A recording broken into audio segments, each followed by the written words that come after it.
Welcome down, everyone. For those that are tuning in on Instagram, Facebook Live, welcome to the 5th episode of The Recipe to Success. Each week we talk to professionals in Dubai, hear about their stories and share them with people across all social media platforms. And we have some special guests. We have a double whammy for you today. We have the guys from Let's Work, which is, I'll let them explain exactly the concept. However, it's a very flexible kind of work environment that they create for people to just drop in different locations across the UAE. It's a really interesting story that we've got to share on how it was built and just the concept in general. It's quite a unique concept. So, bearing that in mind, hey guys. How are you doing? Good. How are you? Thank you for having us. Yeah, thank you very much. I'm glad you finally got back to me, Omar, because I kept having to chase you for this. So I'm glad that we got to sit down. I think it's going to be good to talk about because obviously we met each other through some of the concepts that you're going to be doing in the future, and obviously corporate workspace is kind of what we do. So it's a good link, and I feel obviously the concept would be valuable to people across social media platforms. But before we get started on everything, if you just want to introduce yourselves. Sure. And tell us who you are, where you're from, age, bit about yourself. Sure. I'm Omar Almheiri. I'm 24. I studied electrical engineering in Boston and Northeastern University. I had no proper corporate kind of work before this, so this was kind of like my first job essentially. Yeah. After graduation. And I'm the co-founder of Let's Work. That's nice. Let Hamza introduce himself too. Hey guys, my name's Hamza. I'm the co-founder of Let's Work as well. I'm 26 years old, born and raised in Dubai. And before Let's Work, I actually trained to become a lawyer.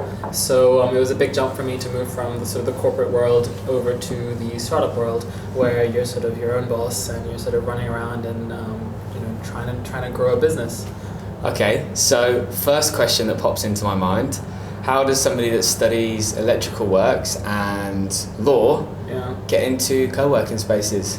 Electrical engineering. Electrical engineering, sorry. Well, I was always interested in like startup projects, right? But I never really liked the business side of it, just kind of developing a product from A to Z. Yeah.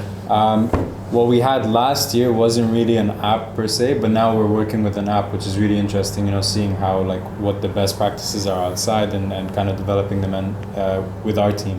Yeah. And I think that kind of has the engineering, that problem solving, figuring out what doesn't work and how to fix it. Even though the team kind of bashed me on that, we always try to figure out how to fix these bugs and stuff, which is, I think that's sort of related to it. And on the other side, it's always thinking of kind of easier ways to do things. I mean, that's how engineering is. Yeah. And when you was at university, what sort of stuff did you learn that was kind of applicable to what you do now? I mean, on a very low level is some coding, but not as we don't use it as much as I think. I did take a minor in business, so that was kind of helpful in terms of entrepreneurship and accounting and all that stuff. Yeah. And then math obviously is just always helpful. Right? Right. No, maths is always helpful. Math's always helpful. No, yeah. definitely. You need math. You always need maths. You say that, but when I was at school, they taught me algebra, and I've never used algebra in my whole entire life. So. No, I mean, I think just kind really? of. We sort of do. So Excel, because we don't have any Excel kind of practice, right? So that kind of coding I learned, it's the same codes that we put in. Yeah. And then just trying to reverse stupid things when the restaurant sends us a 20% list, right? How to bring it back. Even the restaurant's wait, how did you know what the full amount was? They're no, it just makes sense. I think just that kind of thinking. Nice. And I think for me, same. I didn't really have any business background either, but yeah, business and entrepreneurship is always something that's been super exciting for me. I remember growing up, I sort of in school, for example, there'd be instances where I would sell DVDs that I'd already watched at home over to my friends, for example. So I'd put up make the money back together and put it in towards video games and other DVDs and stuff. For example, there's like those big box sets for like Lost and Prison Break and stuff. So I used to do that, and then we had this young entrepreneur scheme as well at school where you could all sort of team up with your classmates and then work on a project basically and create a product and then sell it to people. And this was back in like old school Dubai. So this is 2009. So before you had things like the Dubai Mall and all the other sort of amazing initiatives you have around for sort of startups. But I mean, we're all sort of 16, 17 year olds doing that, and we were selling tea towels. So what we did was You were selling tea towels? Tea towels. It was hilarious. So basically Was that something that had not reached Dubai at that time? No. We just thought, okay, wait, what's something that's super easy to do? I had a friend of a friend who had like a textile manufacturing factory in Ajman, and then we had the tea towels. Two of my friends were like AS level art students, so then they did the funky designs, and then we just sort of did funky designs on different tea towels and stuff. And then we had all these sort of different markets in Dubai back in the day. I think we still do. So like the arty markets and the Christmas markets and the markets in school. And then we did really well, and then we actually ended up being stocked in a shop in Jumeirah as well, and it was called Harvest Home. And then we got sort of great sort of media sort of exposure from that as well, and it was super exciting. And we actually made a decent amount of money, and we all sort of pocketed that because it was all our own sort of hard work. So I think from that, with me, I went into law, I became a lawyer, but even during then I always wanted to sort of start my own business, and I'd always be coming up with business ideas, which I'd be bouncing off to my senior associate who I'd be reporting to. I'd be like, wait, what do you his name, the one who was sort of most open to discussing these things and quite easy to talk to about these things, his name was Shane. And Shane was always, I'd always ask him, like, Shane, what do you think would be do you think this sort of restaurant would work in Dubai? Like, we don't have that cuisine here. And he'd always be very sort of open to discuss these things. So I think when the opportunity came about, so the way me and Omar met actually was through this program called the E25 program. So it was set up by the chairman of EMAR, Mr. Muhammad Al-Abar, and he basically is he's quite a big sort of player in the sort of the startup ecosystem here in the UAE and globally as well. So he's an investor obviously in Noon.com. He's also an investor. He's obviously the chairman of EMAR Properties as well, which is the region's largest real estate developer. But he's also in sort of the tech industry as well, being an investor in Net-a-Porter as well. So he set up this platform for young people under the age of 25, and that's why it's called E25. For people under the age of 25 to come together and work on their own sort of business ideas and pitch the ideas to him and his sort of core team, and if they're sort of relevant to the key sort of verticals in EMAR, so whether it's real estate or hospitality or entertainment or malls, then he'd sort of then the EMAR group would sort of fund it, and they'd give us the sort of the platform and the resources to really launch these products and stuff. So Omar and I were selected for that program. For Omar was sort of you were a fresh graduate. Fresh. Yeah, I came. When was it? May, I think I joined in May. Yeah, so you graduated in May from Boston, and then I'd been working for about 2 years. I worked in London and in Dubai, and then while I was in Dubai, and it sort of came up because one of my friends who was also part of the program just joined it, and she said, "Oh, Hamza, this would be really good for you to join." So then I joined it, and then we launched Let's Work out of that. Nice. So how long did it take to come up with the idea of Let's Work? I mean, we didn't actually say what Let's Work is, to be honest. But just for everyone to be on the same page, Let's Work is a community of co-working spaces, which you buy memberships and you can visit any of our 33. Yeah, we're 33 right 33 locations, and basically it's a great place to work. You get unlimited tea, coffee, and water, and 20% discount off F&B. Right, so that kind of flexibility we wanted to. Did you say unlimited coffee? Yes. Unlimited tea, coffee, and water. Yeah.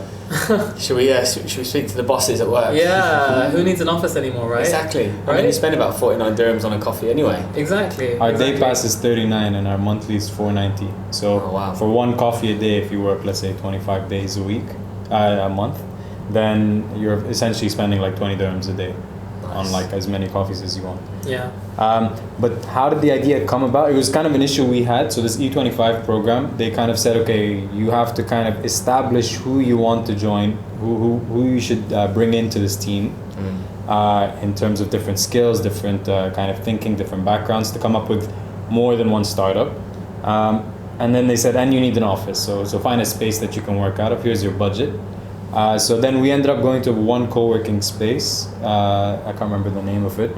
But it was too pricey and it was just one desk, right? Yeah. And then we looked at the complete opposite thing, which is getting an office for yourself, which can cost you like a leg and an arm.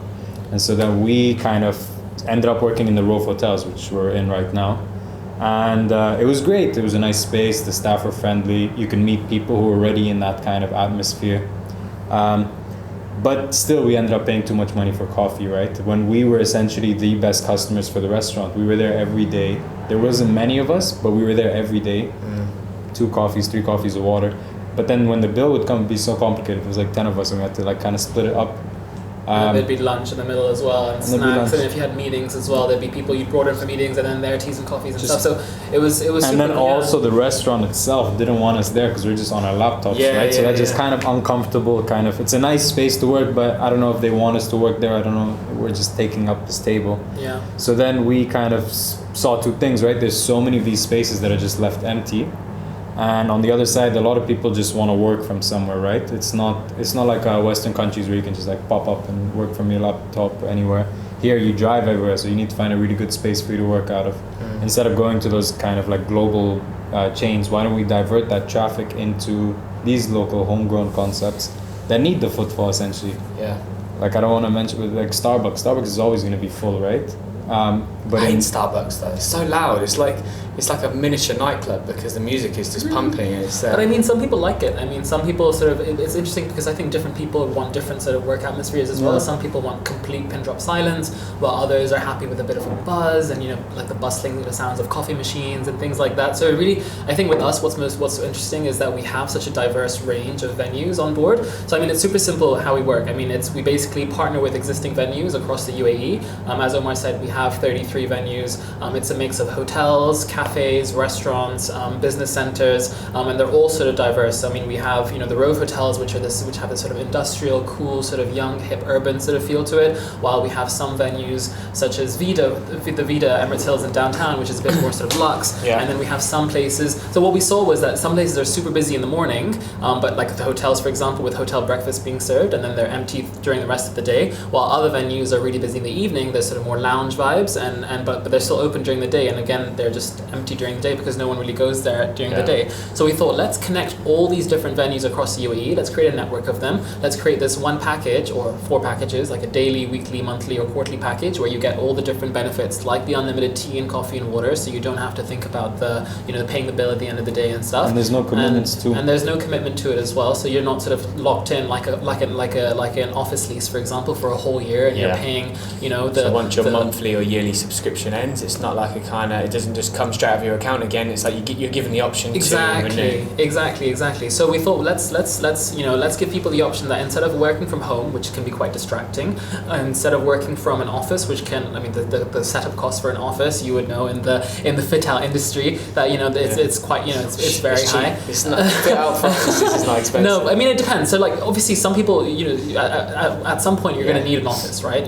But when you're someone who's just starting out, for example, when you're a team of 2 or 3, you're just starting your business and you've just got like a small injection of cash, you don't really want to be investing huge amounts on your office rent and the fit out, especially in prime parts of town. You really want to be putting that money towards growing starting up that business as well, and putting that towards marketing instead. I mean, and at the same time you don't want to be Sorry, no, go ahead. At the same time, you don't want to be holed up in an office as well. You want to be around people. You want to network with people around you. There's people in different coffee chains. Where you have there's tons of people on laptops, but no one's really talking to each other. But who knows? The person next to you could actually be someone who's super beneficial to your business. Whether that person could be an accountant or a graphic designer or a lawyer, but there's just not that connection. Just doesn't really, that ice isn't broken basically. Yeah. I mean, it's a great point you made as well. You say it's $490 per month, right? Yeah. I mean, where could you go in the UAE and have an office space with internet, coffee, water? Exactly, and the flexibility. So you get access to all the different 33 locations. So whether you live in the ranches and you want to work somewhere close to your home, or then you later on have a meeting in downtown and you want to work somewhere where you want to go to a location that's close to your meeting, or even hold that meeting there, and then your kids go to school in Jumeirah, and then you can work from a location in Jumeirah as well, and you can pick them up after school. So we have this flexibility with this network that we've built up, and so I think the aim is for us is no matter where you are in the UAE, there will always be a Let's Work partner location nearby. So that's our aim for the end of the year, inshallah, as well. And you mentioned a second ago, obviously it's beneficial working around people. So you're obviously creating this kind of cult that, we're a part of the Let's Work vibe. You know, and I'm sure people. Exactly. Sorry, we've had to improvise and put the microphones on because usually it's only two, but there's three of us today. But you obviously, a lot of people will probably recognise each other from going into different locations. Have you ever had any success stories where people have turned around and actually done business from working together? Always, regularly. Really? So I mean, it's stuff that happens organically where people just sort of start speaking to each other. And there's also stuff that happens which is sort of pushed by us. So we'd host like recently we've started doing this concept called Ladies Working Together with a fabulous sort of team led by a lady called Sabine, and they do sort of these weekly meetups in different locations across our sort of network for ladies who want to sort of network together. And it's an easily every session is usually a bunch of about 20-25 ladies. So it's our events. So it's a whole mix of things. I think the one thing I'm really excited about is like a Let's Work marriage where members sort of like met at our location and ended up getting married. That would be the ultimate success. Are we at stage one of that yet? I think we've seen one. Couples? Yeah, no. Is there any relationships that formed? I don't know. We don't have. No, we saw two people sitting together. So we had this event, and then we saw two people sitting together after. You can hook them up with the hotel and say, "Look, we've got a wedding coming up." So exactly. So you can host the hotel. Yeah, you can have the wedding in one of our locations as well. Who knows? Imagine. So just to add to that, we're actually working on a different kind of thing. That's a bit of a added feature into the app, which will allow that connection to happen a lot easier. Just because we've noticed there's a lot of people, and like when people are looking for, let's say, a freelance graphic designer or a freelance photographer, they end up emailing us, and we'll try to find someone for them through our kind of list. But we want to automate it obviously as we grow. So we're looking at some sort of Let's connect. Let's connect. Yeah. So we end up calling it. So we're doing a beta stage with it too, just to see. So it's going to be like a kind of LinkedIn meets Tinder. Yeah, basically. Exactly. Yeah. But what's cool about this one is what we want to try to invoke is not just kind of like, okay, let's connect and it's just spam coming out. Yeah. We want people to only be able to connect when they're in the spaces, right?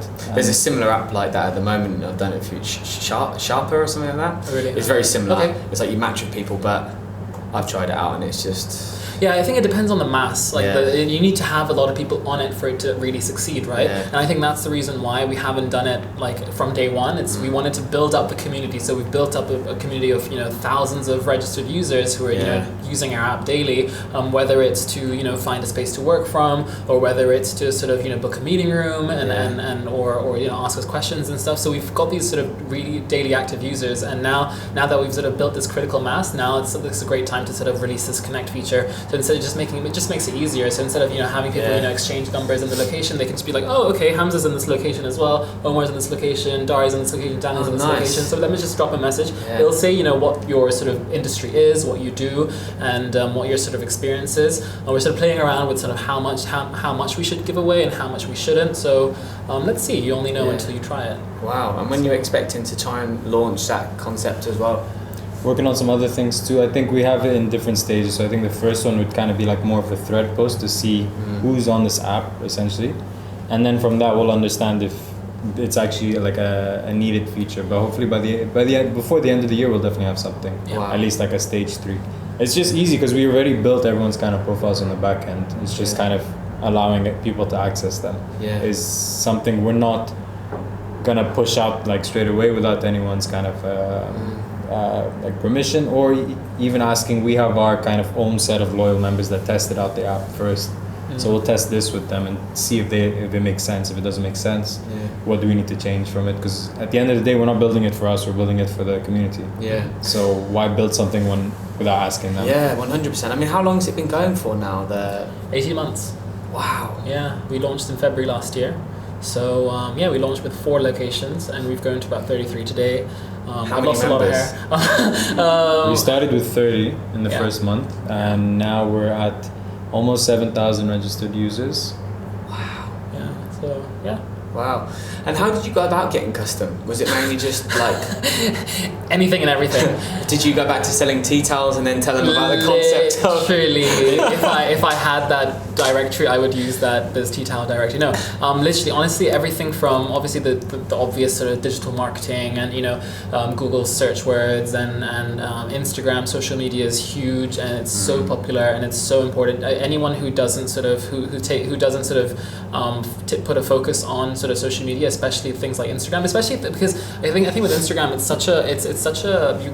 because of the photos. I think specifically, I think with the problem with Facebook now, it's become a lot more sort of saturated. There's so much going on Facebook. While with Instagram, you can just easily follow and unfollow things, and you just get that whole sort of aesthetic as well. I think that's really important for building a customer base and just generating sort of hype and engagement as well with the community, and then all the way down to actually like physical sort of presence as well and having physical interactions with people. So that's how it started. Exactly. Yeah. So to actually kind of validate it to present to Omar, we gathered, I think it was like 20-25 people who were in the Rove, and we said, would you like to pay monthly and be part of this community? For a membership. Literally just walking up to randoms. And so that's like the modern day door-to-door knocking. Literally. And we still do it today. We had like passes and stuff that we'd send to So so Omar was the first one to sort of work on the idea, and then I sort of joined him a few months later. The story was that Omar was working on the idea, and then you were working on you were looking for help with some contracts and stuff. So so it started like that, right? I just found some people and I said, hey, would you like to join this membership? We're building this thing called Let's Work. And people gave feedback. Some people were like, no. There's this one guy who still hasn't signed up. To this day. And he's been sitting in the row for 2 years now. Pays God knows how much for coffee. And he was one of the first people I approached, and he was like, no, this concept's stupid. No, it would never work. Where is he from? I don't know. No idea. But I guess. Does it matter? I'm just thinking, is he moody British guy? Because sometimes you get that. No. Yeah. Well, he wears a Harvard hoodie, so. If you're seeing this, why don't you? Sorry. I shouldn't have said that. So he was the first kind of guy who said like, no, this is a bad idea. So I was like, okay, whatever. I don't need you. So we found 25 other people who signed up. And then we got, I think initially, remember we got that tweet from someone? Someone tweeted us out. We weren't even like doing any kind of PR or anything. It was just right in the beginning, someone tweeted us out. And that's when like a couple of people kind of got in. And then it just slowly grew. I mean, we look back at because we obviously our revenue sheet, right? We look back at our 2018, like beginning of the month. It's like, how were we even presenting this to our shareholders, right? It was just so small and it just doesn't make sense, right?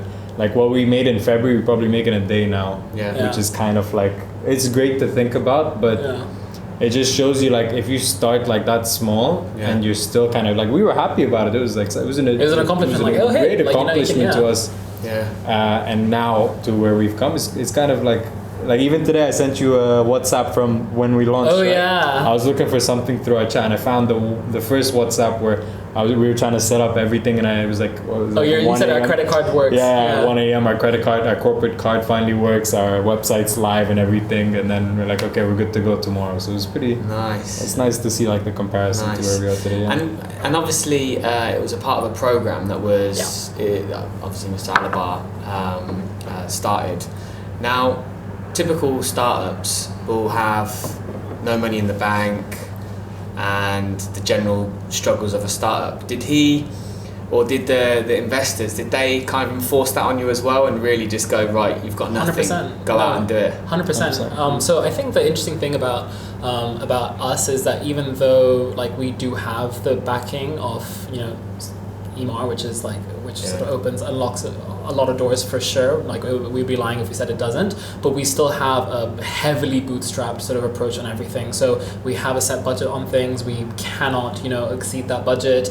If we do need to exceed it, we need to answer to answer questions. We need to have like very, good answers to those questions as to why, in terms of KPIs as well. So because we do have investors from day one, as opposed to having investors sort of later on in this sort of the business cycle, then we have sort of these set KPIs from not just set by ourselves, but also set from our investors. So that sort of which is stretched. And obviously when you're dealing with people who have had hugely successful careers as well, that also comes with sort of high expectations as well. Whether it's high expectations in revenue, whether it's high expectations quality of product, customer reviews, things like that. So I think it's a benefit as well as something that and a challenge as well at the end of the day. Yeah, we have Omar's name on us, right? So but at the same time, anything we do is kind of reflected on that, right? So we can't really even because remember the first press release that went out by accident. Oh my god, the first by accident. Yeah. The first press release. So we like after a month of launching, we said, okay, let's do some PR. Let's just get some word out there, generate some hype. We got permission to do that, and we weren't together. I think you were at some other location. I was, And I saw on the national. No, it was Arabian Business. Arabian Business. AMR launches co-working space for under 25s, which is not the concept. It's like basically a co-working space for kids, and we're like, no. And it went out on 5 different publications. And I called him. I was in a meeting, and I who authorized that? I don't know. Yeah, it was just the person who we were working with in terms of sort of PR and getting like press releases. You don't know, but somebody definitely got fired for that. No, I don't know. But we thought we were going to get. We thought we were going to be. We thought we were going to get like destroyed because at the end of the day, it's a publicly listed company. These things actually make a difference, and if false information is going out, who knows what could happen, right? Yeah. Obviously, it wasn't a big deal. We obviously thought it was a bigger deal than it actually really was, and then it was just a quick call to Arabian Business, like, hey guys, you just got the headline wrong. Please amend it and stuff like that. And was it out just online, or was it actually published? No, it was only online. So luckily, we saw it within 20 minutes of it going out. Because I think you had like Google alerts on it for our name and stuff. Yeah. So that was an issue that was resolved. But I think generally, like we've had like a lot of sort of hilarious sort of challenges, panics where our website suddenly broke essentially, or the platform broke, or because so the interesting thing about us is because we're the middlemen between an organized between a business, which is the hotels and the restaurants and the cafes and the business centers, and our customers and individual sort of customers or sort of groups of 10 to 20 to even 60. We've had groups of 60 come join us for their sort of offsites and stuff, which is fantastic for us. So it's not just sort of your early stage startups or entrepreneurs and freelancers who are using our business, but it's also large corporates like Fetcher or J3 or the Prime Minister's office who are like, okay, they have sort of this fun sort of way of doing business. They're super flexible where their employees don't have to be in the office all the time and they can come work from our spaces instead. Yeah. So we're by being the middleman, we sort of have to sort of deal with a lot of the issues that sort of could happen between customers and businesses as well. So whether it's an angry customer where the quality of the coffee wasn't very good, or they they had an issue with the staff, or they couldn't find parking with the business, staff had an issue, or the staff had an issue with the customer where the customer was very rude and things like that. So it's sort of these day-to-day sort of these things that sort of happen. And because we're a startup and because we don't have a call center to deal with these issues, like my phone number is on the website. So if you're trying to get my phone number, it's on the website. And his phone number is on your phone number is on Google, on our Google business listing. But I'm in WhatsApp groups with all the locations we have and all the staff in all the locations. No way. So he's in 33 locations. WhatsApp groups. Yeah, exactly. because I didn't want to. It got to a point like people were going, because our locations, we have some that are open on weekends, right? And then we'd have locations, random numbers calling me like, hey, this user is having an issue with the app. This is from random waiters and like new waiters coming in, new waiters coming out. So I don't know who's who. So I was like, guys, at the end of it, that's it. Let's make WhatsApp groups for anything. Anything happens, don't call me. Just send me a picture of the issue and we'll fix it. And it could be at any time. It could be on a Thursday evening at midnight. It could be on a Friday morning at 7 a.m. once, which was hilarious. On a Friday morning at 7 a.m. Yeah. This is a great story. This is. Can you tell the story? Yeah. Okay, wait. Let me sort of make it sort of a bit appropriate for the public. But essentially, long story short, it was someone who wanted more information about a space. They couldn't find the information on the website, so they called me at 7 a.m., then they called me at 7:15, then they called me at 7:30, and they finally called me at 8 a.m. when I finally picked up. And the location wasn't open. And the location wasn't open. But the general information was on the website. And then it was just a bit of a heated conversation basically, which then escalated because I actually ended up traveling. I was traveling on that day, so I was going on holiday. So then I'd left the country, and then I leave after a 4-hour flight. I'll tell my side of the story. So that's done. I don't know anything about it, right? I'm just going about my Friday's normal. I'm getting a haircut, and I get a missed call, and I look. It's one of the F&B managers of the restaurant. Yeah. So I'm like, I'll deal with him later. And then I get another call, and then another call, and then something saying like Omar, please call me, it's urgent. So I said, okay, 1 sec. So I call. Turns out whoever this customer was wanted to escalate it very further than it needed to be. Yeah. Because of one of our staff members who was rude with her over the phone. But I didn't say anything. I want to make a complaint against the co-founder. All I said is, you shouldn't be calling at 7 a.m. Like, that's all I said. Yeah. But luckily, it was happy fine, customer in the end. fine, resolved. Yeah. Issue was resolved, so all good. Is she a member now? I think so. Hopefully. Has she done any business? Got married? No, nothing yet. But no, Still trying to hook her up. Yeah, we'll find her something. This is funny though, because I didn't know, and then he arrived. You were going back Pakistan, right? Yeah. So he arrived a couple hours later, and I was like, Hamza, He's like, what exactly happened? And I was like, because I don't know. I was just like kind of dealing with the person on the phone, just trying to calm them down. Yeah. And this is like 12 hours later, and the person is still very angry about this. I said, I understand why, but like, I'm sorry for the issue that you faced. Yeah, for sure. So, obviously, we've discussed a bit about Let's Work and kind of the stuff, and we'll obviously come back onto that. But like a bit more about you two. So, you obviously, I mean, Omar, you're from the UAE. Yeah. And you were born here. Yeah, born and raised. You're born and raised, but you're from Pakistan, right? Pakistan, yeah. What was it like growing up? I mean, you guys are what, 20? How old are you now? 26. 24. 24. 6.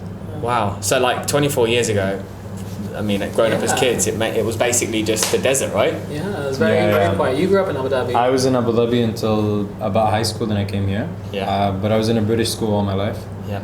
So in Abu Dhabi, I had a lot of like Emirati people around me, so it was like kind of normal. But when I came to Dubai, it was completely different. I was literally the only Emirati in the school. So I was around British people, Australian kids, South Africans. So like, it was nice. It was completely different because then I kind of got to see both. Yeah. I mean, growing up here was fine. We saw a lot of changes, but I think the most changes I saw was when I went to university. Yeah, like every sort of break when you come back from those 6 Christmas months and Easter that you and go stuff. abroad and come back, it's just like what is this community? Like, what was it? JVC was built in 6 months. From what I saw, I didn't even know it existed. It literally just emerged. Random sort of communities just like pop up every time, or like buildings and towers on Sheikh Zayed Road. They just pop up. That giant roundabout, the giant roundabout next to DIP. That was like the one next. Like on Mohammed bin That's Zayed the one I used to Road go to all the time. And then I came back and there's a bridge now. I'm like, what happened? I actually remember when that was being built. Oh really? Yeah. Giant roundabout. Yeah. How can you ever forget the roadworks in Dubai? Right? And never ending as well. That's the crazy thing as well about Dubai, is that it's constantly changing. Yeah. So I feel like even now, like if we were to sort of go abroad and then come back after a while, then suddenly it'd be like, oh, these shops has changed, or this mall is new, and there's always something new, which is quite nice as well. Yeah. But like going to school, learning and stuff. Obviously when you both went to London, you went to Boston. Yeah. Did you find that you were discovering and working with stuff on a learning basis that you'd never had here in the UAE, or was it always pretty advanced like that? I talk from like the US kind of point of view. Is we were lucky because we knew a lot of different cultures, right? So I knew like people from all over the world, and I kind of understood. So that kind of helped me connect with more people in the US. Where in my college, so the College of Engineering, Electrical Engineering specifically, we were literally only Americans and Chinese, right? There was no other foreigners in that kind of pool, but mostly Americans. So when they kind of see you connect with other people, so let's say I had a close friend who's Nigerian, right? I knew like the Nigerian foods. So when I met a Nigerian person in Boston, I just like, it was like normal. Flowed. But to an American person, to that, there was that gap, right? So that's the one thing that I take a lot from Dubai, is that kind of the amount of different cultures that you knew. You'll never get that anywhere else. But on education part of it, we lacked massively here in terms of kind of like tech education. So my first year we had a coding class. All the kids knew how to code except me. I didn't do any coding here in high school, whereas all of them have already done it for like 3 years. It was like towards the end of their school, they've already done some coding or some hardware kind of things, but we never actually had that experience here. But like you can't blame it. I mean, the country's new, so now my younger your sister, sister's in school and they've got so many different they're doing like subjects and robotics and there's computer engineering and stuff. So that's like a good step. But that's the thing we lacked in the most. Yeah. I think for me, because I think London is so sort of metropolitan as well, so I didn't really like have like an issue with like fitting in because like everyone there was, and I went to LSE, so LSE was notoriously a very international university as well. Like I think half the student population is from outside the UK. So whether it's Europeans or people from Asia, people from the Middle East, so I think it was very easy to sort of like settled into London, and there's like certain neighborhoods in London which are sort of you might as well be in Dubai basically as well, right? So that was quite nice. I think for me, I think it was also from like a culture shock sort of thing, because I think perhaps growing up in Dubai, at least at that time was a bit like growing up in a bubble. So things like crime and I don't know, drugs and things like that, you weren't really exposed to that from at a young age, to be honest. And then you sort of moved to a city like London or Boston and walk down the high street and somebody's drinking a can of alcohol, and it's 9 o'clock in the morning. Exactly, or you see sort of street crime, you have to be careful about what you're sort of what sort of clothes you're wearing, or how whether you one thing I always bring an example of though is about leaving your phone in places. So literally I leave my car keys in the car, or I'll leave my phone on a restaurant table, okay, so that so I can reserve the table for myself, and I go across the place, okay, and I go take my order at the counter and things like that, okay. You can't do that anywhere else in the world. But you see people coming, like new people that come to Boston, or straight from Dubai, like we'll go in a coffee shop and they just leave their phone, and I'm like, oh, what are you doing? So you can switch. So it's crazy. So you forget all these sort of comforts that we have here. You sort of take advantage of them while you're over here. And when you go to the rest of the world, you realize that no, it's not that sort of safe. Yeah, it's funny, isn't it? Because typically, if we look at like history, the Middle East tends to be somewhere of danger, war, everything that happens around the UAE. But they've done such a good job at keeping this place safe, honourable. I mean, the amount of times you hear on the radio people even in taxis leaving hundreds of thousand dirhams of money in the taxis. Even underprivileged guys like that work on the as labourers on the construction sites. Obviously it's public knowledge that they don't get paid very well, and they'll pick up money at a cash machine, and first thing they'll think of is whose is it, or they'll take it to the police station. You would never repeat ever. I mean, it's anywhere else in the world, which is one of the good things about. And I think that's the great thing about growing up here as well, because then you have that sort of you have that freedom and that carefree sort of childhood as well. So you don't really have to worry about the big bad world. But I mean, going to university abroad, living in halls, doing everything from cooking and cleaning. How was that? It was hilarious. It was a 3-year comedy show. Like honestly, it was pure comedy.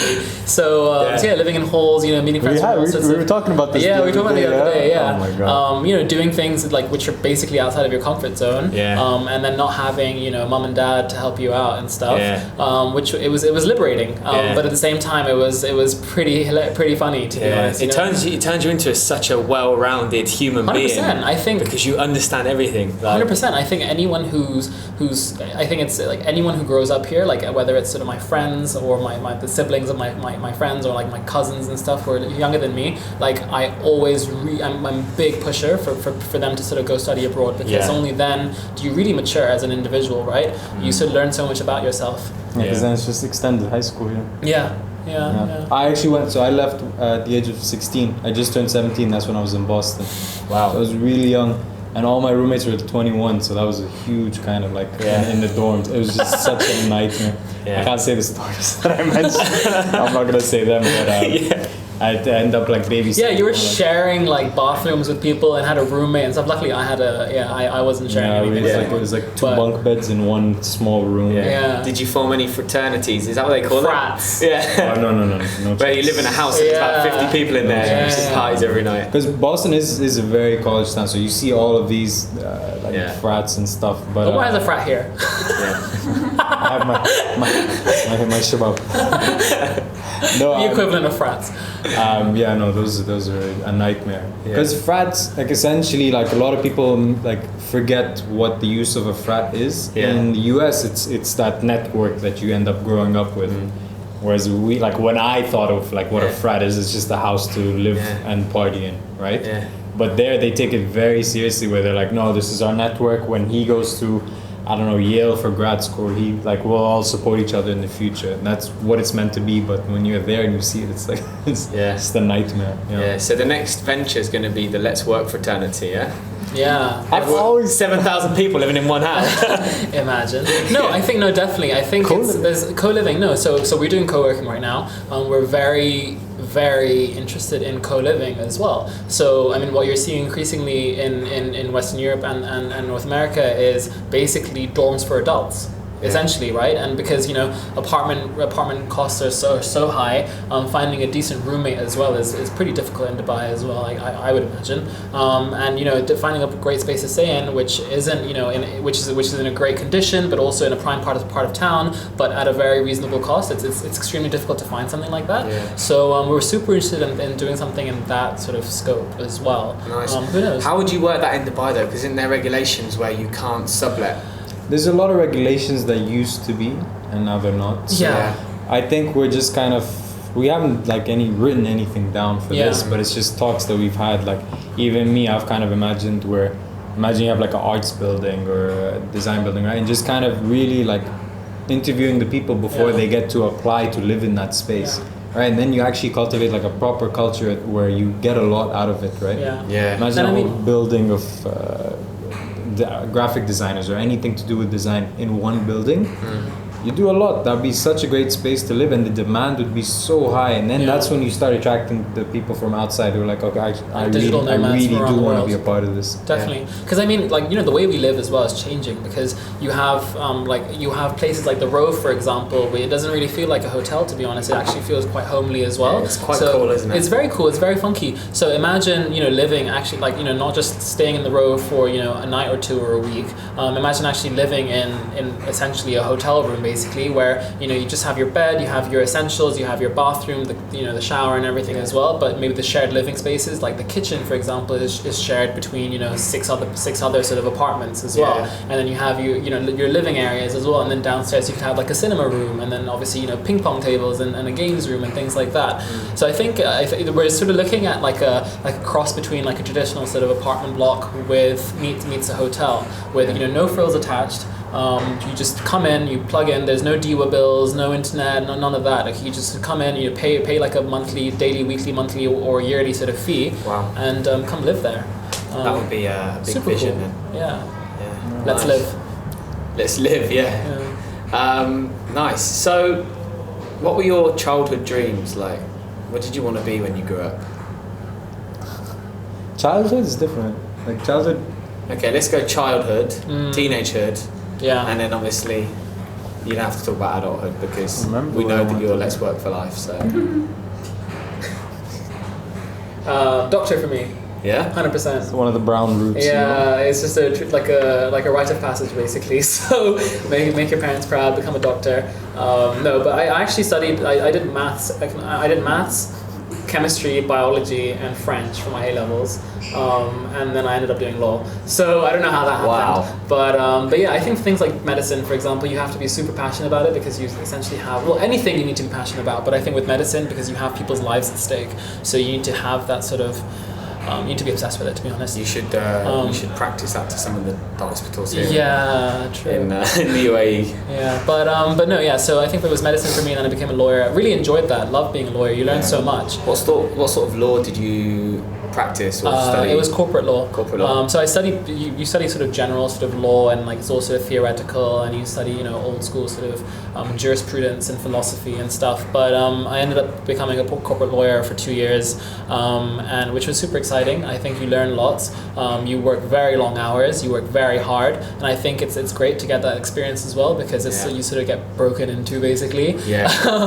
And then you learn skills like, you know, communication skills, like how to deal with, you know, clients, and how to deal with sort of partners or other associates and trainees and stuff. And then, you know, your skills like, you know, writing an email, or, you know, your you know, attention to detail, for example. You know, going through huge chunks of text and then finding, you know, what the either the loopholes or what the spelling mistakes are.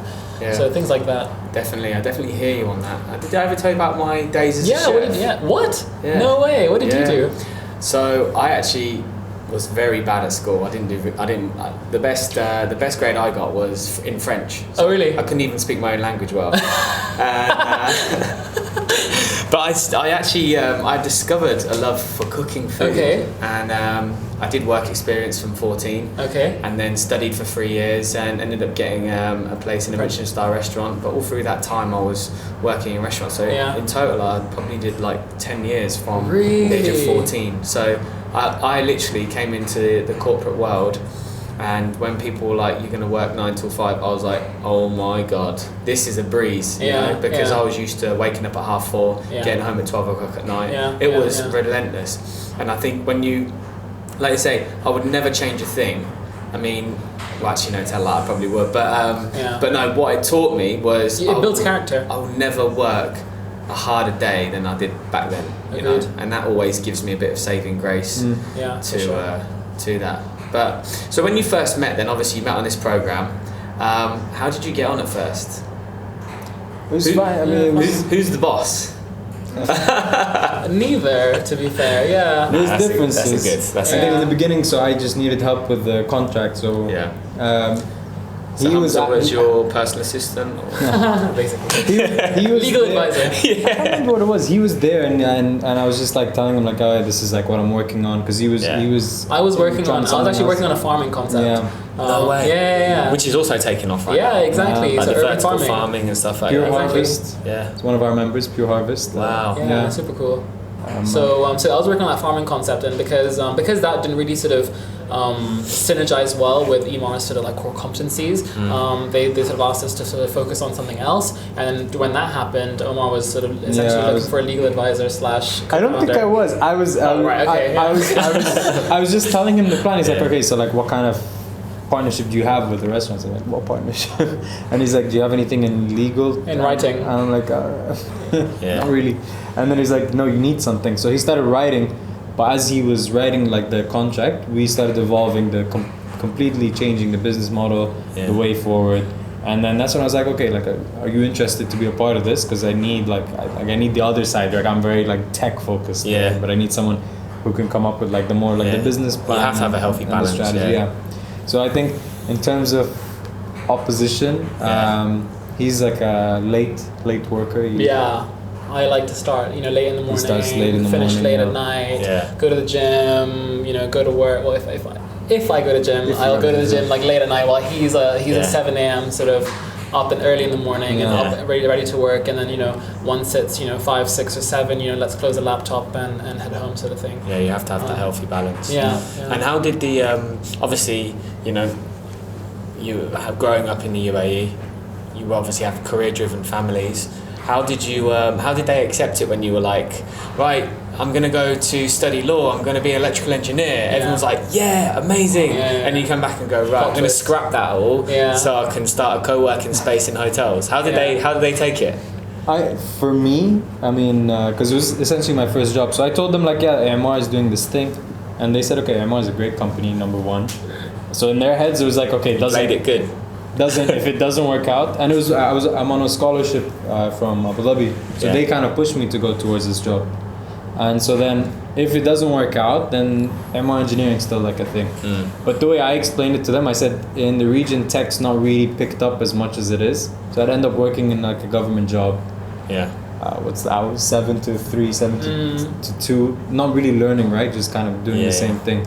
I still get some sort of like, okay, like this is fun, like this is good for now, but like you need to think of like what's next. Like, are you gonna do a master's? Are you gonna go back into engineering? Are you learning something new? So that kind of pressure is on not just me, on Hamza too. Just because I don't think they understand our kind of long-term vision with how we want to kind of grow this thing. We don't know it either completely, but we're just we're seeing how things go every day. Riding the wave. I mean, look, once a month. Exactly, and then once we have these sort of like sudden sort of like we have a really successful month, or like we're featured on Emirates Ice, or there's Gulf News is writing about us, or in businesses, and all these sorts of things. Like when we're like, oh, by the way, this happened, and they're like, oh, amazing. Okay, so then that sort of resets their interest in the business again. They're like, okay, cool, no, it's definitely cool. Stick with it. But I think the no matter what, I think that with parents, like we're lucky to have some great set of parents who are super supportive about whatever we do. And hard.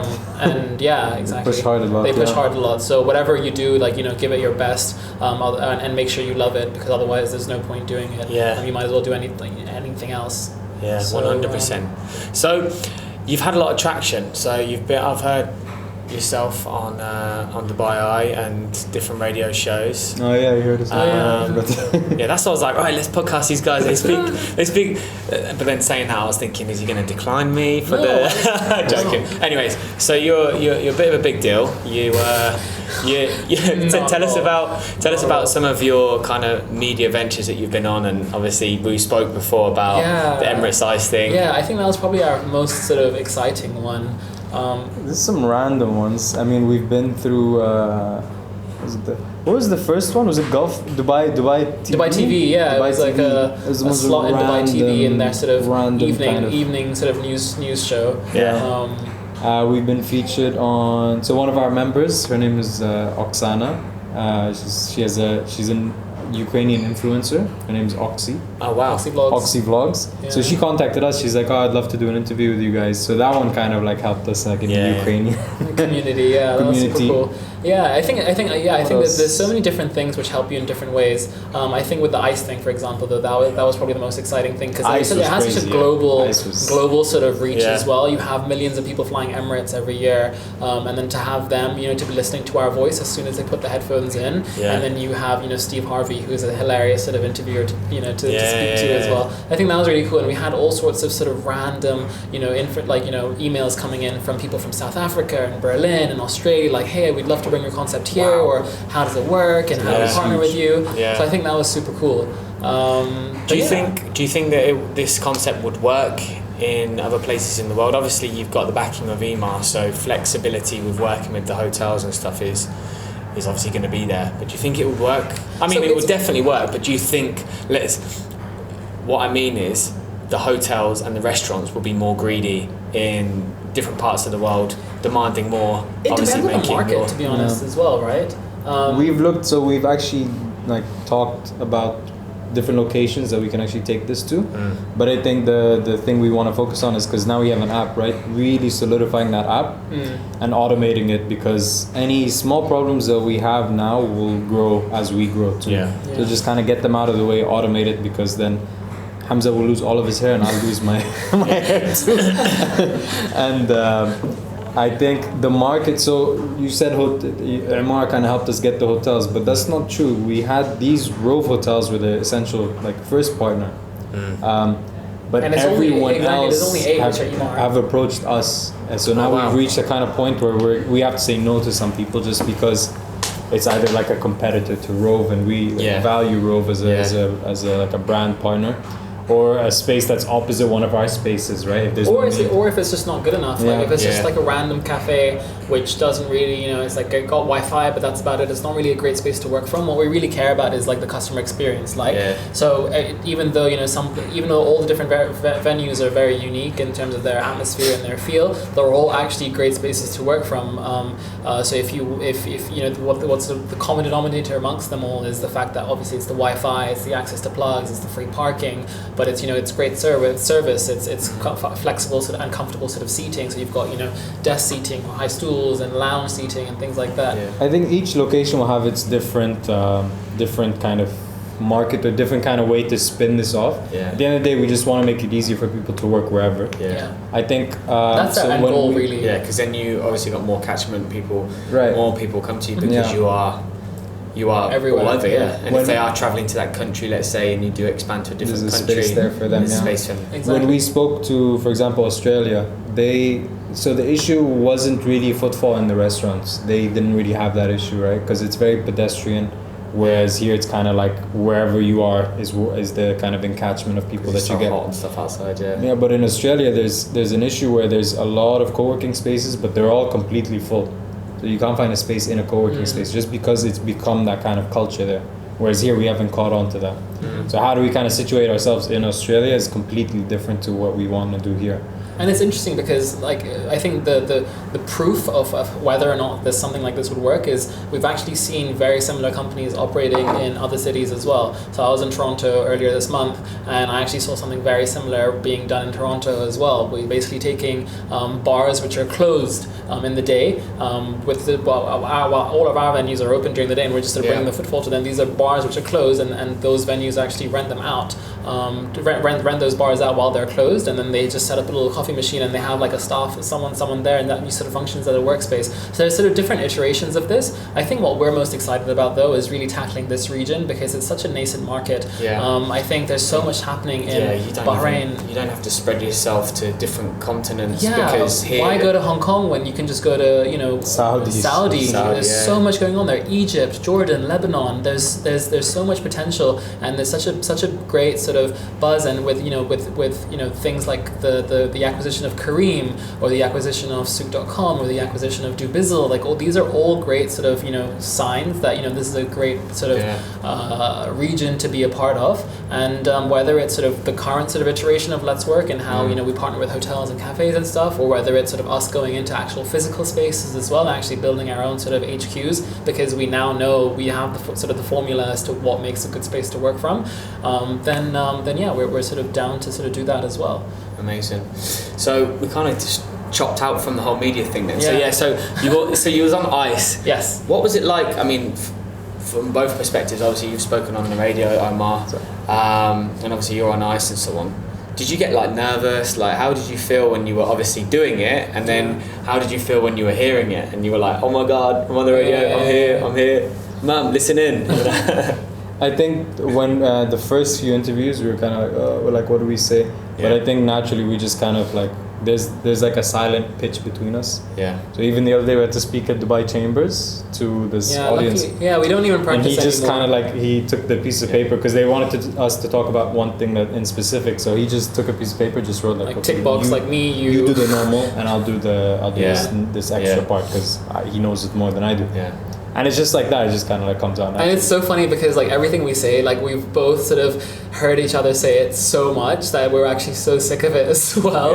And then I think sometimes I'll spice things up and I'll like say something new, and you'll freak out and you'll be like, wait, what? That's not part of our typical pitch. What are you saying? And then it's fun to keep things interesting, I think hearing ourselves is fine. Like to me, it's okay. It's funny because our voices are very opposite. Right? I talk very slow, very calm. I'm just very quick and very energetic. That's what makes you a good partnership when you're doing talks. Because you just mix it up. So yesterday we had a great meeting. I'm kind of announced the partnership that we're trying to do. But when he was in the room, it was like energy and everything. They were just like, he's like hyping them up, but he had to go for a call. And then after they're like, come, let's show you the space. I was like, yeah, I'm looking forward to this. I think it's really? Was that how it ended? Like, wah. That's the thing. You need both, right? Because like, and I think what the interesting thing about sort of our team as well, because it's so diverse as well. We have Omar and I, and then we have Daria, who's been part of our team for about just under a year now, which is super exciting. Joined the team. She recently joined the team. And then we have the intern. And then we actually have an intern as well, Thomas, who's just joined us last month. And then we have Sarah, who heads our sort of creatives and sort of designs as well. And I think we've managed to sort of do quite well in terms of sort of being diverse and being able to sort of like deal with like every sort of demographic that really comes to us as a customer. So like when it comes to sort of like things which require Arabic speaking and stuff, we're sort of like, Omar, take the lead. Or if you need sort of when you go to the public sector and you need sort of like an Emirati sort of presence there, so we can sort of get things sort of done a little bit quicker. Omar takes the lead there. And then with me, for example, like because like with I'm Pakistani, and then obviously because I've sort of lived in the UK as well, and I've had that sort of corporate experience. It sort of works in that sort of target market. So we sort of, we really sort of like push each other whenever like a certain sort of characteristic is sort of required. And I think that's the best thing about building a team. You need to develop like a big sort of a good mix of individuals to really hit home with. Nice. So what's the vision then? We're at a certain point. What's next for you guys? We obviously the app kind of just updating the app, just kind of making it more. Our end goal is to have more people obviously sign up with us, but use the app for longer. Right now it's just kind of simple check in, check out, see the spaces. we want people to connect because we were trying to be a community, and now we have that kind of mass number. So how do we bring that together? And I think just meeting rooms as well is something that is quite high yeah. on our sort of priority list as well with the app. We've realized that it's a huge sort of revenue generator. There's people who want to book meeting rooms left, right, and center for some reason, and we just want to sort of provide for that. Yeah. So that's one, and then also sort of starting to look at sort of our own sort of spaces as well. So we're only just starting with that. We're sort of early stages, and we're sort of seeing what the sort of scope is for that, and whether it's something that we can. I mean, there's already so many sort of business centers existing, but I don't think that that anyone is really offering what the market really wants, and at a very good price as well. So we're trying to do something that would sort of do it in a way that isn't traditional, so do it in a way that's quite disruptive, like our current model as well.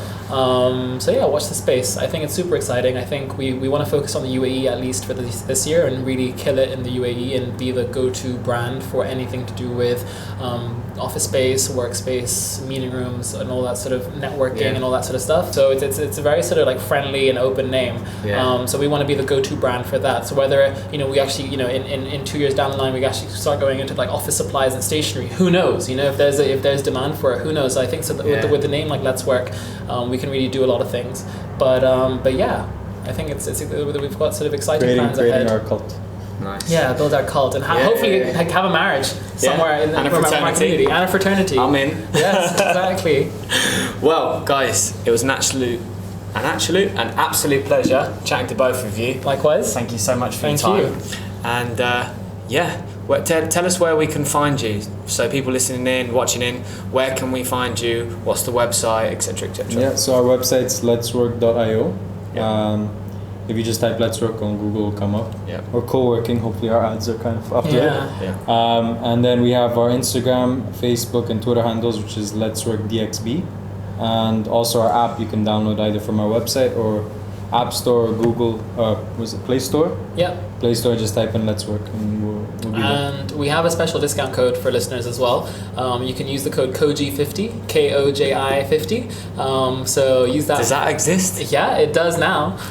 So use that code. You literally read in my mind. I was thinking, right, after this, why don't we just try and do like a joint thing where we can... Yeah. So KOJI50 is anyone who's watching or listening to this. Yeah. No, it's already made. Oh, really? Yeah. It's very simple. So yeah, just get 50% off your first package. Wow. So whether it's the KOJI team guys. or whether it's your customers or anyone who's listening, come on 100%. over. Well, we'll make sure that we put that on the video when we edit it, all the handles and stuff. But yeah, amazing guys, and thank you so much. Thank you. Thank you.